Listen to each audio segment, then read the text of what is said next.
Hi there, Stuart. Hello. Hello. Did you enjoy your gig tonight for Shelter and Laugh Out London? Yeah, it was great. I mean, the best thing about it was, well, there's two brilliant things about it. First of all, seeing Simon Munnery do League Against Tedium again, which, you know, I know that act off by heart, and every single line of it. Do you want to start again? No. We'll start again anyway, because I've said you want to start again. Yeah. Stuart, did you enjoy your gig tonight? Were there any particular bits that you enjoyed? Yeah, well, I mean, I loved it for two reasons. First of all, I loved seeing Simon Munnery revive League Against Tedium. I was actually there the first night he did that, which was in the summer of 1990 at the Canal Cafe Theatre in Notting Hill Gate. And I know every line of it off by heart, and every line of it is so economic and perfect.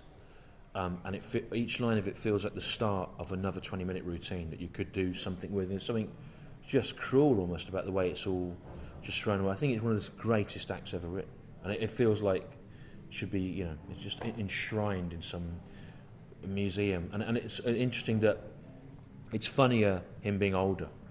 Yes. Because the character seems more like a deluded, weak person fighting the opposition, whereas when he was a young, good-looking, charismatic man, I mean, he still is a charismatic man, but when he was a young, it was too much power, almost, because it kind of did feel menacing, and that was part of the fun of it, whereas now, the unpleasant things about it seem stupid, rather than in poor taste as well. It's absolutely fantastic, is it? And also things in it, there are things in it that somehow as a 20-year-old, 20-something, he was about 23 when he wrote it, seemed to anticipate stuff I don't think you could really understand until you were approaching 50. You know, it's really, like that line, it wasn't till my father showed me what I'd inherit that I struggled to keep him alive. It's actually funny when you're young, but the older you get, when you look at yourself becoming your parents and inheriting their physical disorders and also their points of view, and that it's an amazingly brilliant, profound line. So that was like an acid flashback, seeing that. That was fantastic. And the other thing that's great is being in this amazing room, which is this amazing building, which, who knew it was here? It's absolutely incredible. It's so atmospheric and superb, and it makes you think what's out there, what's all around London. Of course, all around this part of London, the city of London, and in bits of Westminster, there are all these private clubs that are historically have been for the elites and our rulers and bankers and whatever, and you know, of course there is an element, there's a really subversive element about us being allowed to be in here, yeah. And to see a place which economically and socially none of us would ever be allowed to come into. It's not really, we'll be allowed, but it's not in the orbit of places we would ever find out about. Admittedly, it's filthy as well and covered in dust and water, but it's absolutely super. I will never forget this night and being in here, and it's great. It reminds me of the old days of the circuit in the late 80s when people were running gigs in squats or their house, and you never quite, or you never quite knew what the place was going to be from the listing in Time Out. And I wonder if it will happen increasingly actually as economics dictate that things become unworkable. Maybe you know, certainly that's what Bob's discovered on the Fringe, that it makes as much sense to do a gig in just a pit in the ground as it does at the Pleasance. So, you know, maybe it's the shape of things to come. Simon said a very funny thing in here before actually Simon Munnery. He said, feels like the old days and the future. And I said, yeah, and the present. Yeah. You recently wrote an article about the secret liberal club that we all have. Oh, yeah. And its attack on those right-wing comics and TV. Do you think that maybe we need some kind of clubhouse, some hall like this? Well, this could be it, yeah. I mean, partly I thought it was funny to say that, because obviously, you know, your experience of the circuit, if you do the average circuit gig now, you're reading the Telegraph, the below-the-line comments in the Telegraph say a night out at a comedy club is like going to a Marxist convention. It isn't. It's rape jokes, borderline racism, it's all sorts of, you know, things that have crept into the circuit that didn't used to be what this politically correct utopia was supposed to be about. And I thought it was funny, the idea that there was a liberal cabal set up against UKIP seems just ludicrous, especially because most of the people that are on telly making these jokes, their politics are not, they're not led by an agenda, they're led by what will get a laugh. So, you know, it just seemed ludicrous. But if there was a liberal cabal in comedy, it would have been represented by tonight's bill, and this subversive hole in the city of London itself, you know, in the middle of where all the economic power lies would be the perfect place to have it. So when you're doing nice fancy pants gigs, Leicester Square Theatre, Soho Theatre, do you not maybe think that you wish you were in a pit or in a graveyard like you've recently performed? I did a graveyard recently, yeah. Well, you know, it's nice to do them all, like, because when you do theatres and it's comfortable and you're very specifically your crowd have come to see you, I become afflicted by self-doubt, and I wonder if the stuff's any good, or am I, you know, bobbing along on a current of goodwill from people who've already made their minds up. And if I was a sort of comic that did stadiums, I think that paranoia would destroy me. It's like when I've done Hammersmith Apollo, like you do a benefit there or something, you walk out into the laughs sound like waves breaking on a beach, you know, it's sort of amazing. I think it would do odd things to your brain, and so I think it's very important to try and be doing normal gigs as well, proper gigs and weird places, and to work out if you can still get it to work in front of people that haven't specifically come to see you in a place that isn't set up for you. Obviously, you never can quite reset it to zero, but I think that the other thing that's important about it is the comedy circuit and the Edinburgh Fringe are things without which my life specifically and the whole of British culture would be completely different. They've both been so influential in their own way. So you feel in a slightly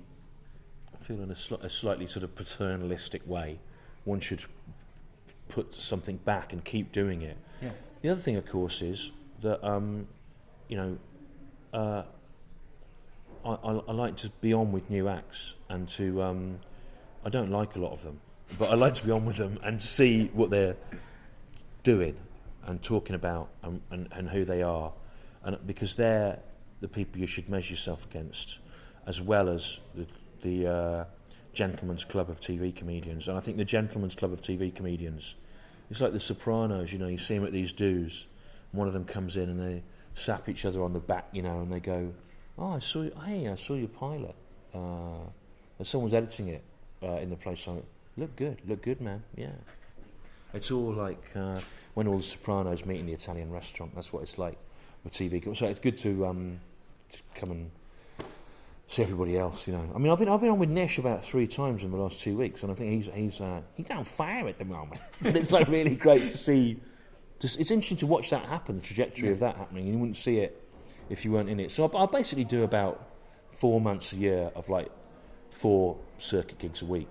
And sometimes it's awful, actually, because sometimes the level of excitement about a person that some of the room recognise being there means it either goes ludicrously well, which tells you nothing, or there's a kind of mad, just panicked awkwardness about it, which can also be difficult. But it's still, I wouldn't feel like I was a proper comic if I didn't do proper gigs, and you know, you have to do it. I heard that perhaps you don't always like headlining those. I noticed that you're normally earlier on in those gigs when you're the guest. Well, I try and get in the middle, because I think if people have come only to see you, right, they're not proper circuit punters, right? A proper circuit punter goes to the night, right? Yes. And that's what it used to be. No one used to ask who was on. People used to go to a gig, right? And that's sort of the point of it. You know, you go to the thing, and I think you go to a gig and there's 4 people on, and maybe you're like one of them. That's what it used to be like. So if you get on in the middle, you sort of puncture this notion of like people that have heard of someone off the telly waiting to see that person, and then it will invest in the night as a whole. I mean, I noticed this about 15 years ago. I was booking benefits. I book a lot of benefits. I do a lot for charity. And when Gervais was starting to get famous, he would always do all those gigs. He was very good about it, doing benefits. But then he got so famous that just Wankers came, and if you had to put him on at the beginning so that they would calm down. Otherwise, they sort of weren't paying attention, didn't listen all night, were wandering around, you know, because they weren't really like people that would go to comedy. So they didn't really invest in it. So you have to kind of, you have to realise that your presence is now a problem. As much as it might be an asset to the door and the numbers, it also creates a problem in the room. So you have to kind of deal with that in some way. It's also promoters creating a crux for themselves. So that they book a big act, yeah, and the crowd come in, and then next week the big act isn't there. Yeah, yeah. And they haven't. there's no Although, interest. on the They'll flip come only side, on the night when maybe they'll come squares only on the night when maybe squares that only go to when they've heard of someone. If they see some other good things, they go, you know what, the people we've not heard of are really good. They're as good, right, as you.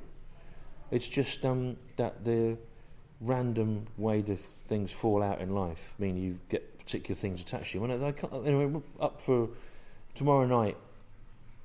I know tomorrow night, Tuesday night here, you're doing this sort of piss take of the British Comedy Awards. Well, I'm at the British Comedy Awards tomorrow night, and it's up for best TV stand-up, which is a bit like being tallest dwarf, isn't it? You know, it's kind of like best TV stand-up. It's such a narrow field of essentially largely weak characters. But you know, you can't. If you're on the circuit, it's difficult to take a peacock-like pride in being best TV comic, because I've seen better people tonight than lots of the people that will be are in the running for those kind of awards. So it's sort of, you know, you have to do the circuit as well, have a sense of perspective on things. That acclaim tends to come from people with no yardsticks, no points of comparison, and actually if they went out and saw stuff, their whole value system would crumble. They wouldn't know what to be certain about. Yeah. Wonderful. My one question that I've asked everybody, just so we can tie it all together with this, is how do you know Bob and how did you get involved in this? I can't remember when I first met Bob, but pretty quickly, a few years back, he became one of the things that saved the Fringe from itself. People like Richard DeMarco, the Scottish arts maven, who were a big deal in the post-war history of the Fringe, understandably hate comedy and feel that it's ruined the Fringe. And I don't think it has, but I think some of its business practices have done. And I think that Bob is one of a number of people. He's the most eccentric and loudest of them, but he's one of a number of people who have provided other sorts of pathways for comics to do Edinburgh. And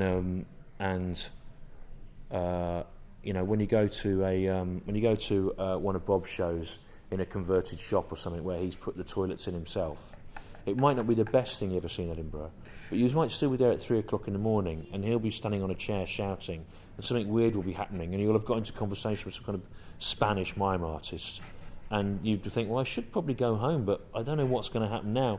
And that's what the Fringe was like in the 80s when I first went. Most gigs were like that then. And he's managed to create this time warp whereby it is today, but it has that feeling of anything could happen, and in a good way, not in a like sort of you know, some girl's going to pull her pants off and spank her bottom kind of way, but in a sort of, you know, I don't know what's going to happen. I was at a gig in 1993 in the Fringe in a cannibalised venue, not unlike this actually, and it got to about 2 in the morning, and Will Gaines went on stage. He was a tap dancer, right? He was an old American tap dancer. He died about 5 years ago, and he was in his 80s then. And he had all the like showbiz patter, like "Take my wife," you know, sort of Catskills kind of stuff. And he was tapping away. It wasn't listed. It was just in this gig like Bob would have. And then John Maloney, the Irish comic, went up on stage with a baran and joined in, playing Irish folk rhythms over Will Gaines's tap dancing, while Will Gaines did 1930s nightclub one-liners. And then Nigel Kennedy, the famous classical violinist, got up on stage and started playing the fiddle over the top of it. And none of them knew each other. It hadn't been pre-arranged, and it was about 3 in the morning. And it happened. And that's one of the best things I ever saw in my life. And that had gone. And Bob's brought it back. You know, not as good as that, obviously. It's Bob. It's Bob. Give him time. It's Bob shouting and Okay. Stompy smashing up some food with a hammer. But, you know, it's on the way. Yeah. Thank you. Great. Oh, Stompy and his onions. What a mate.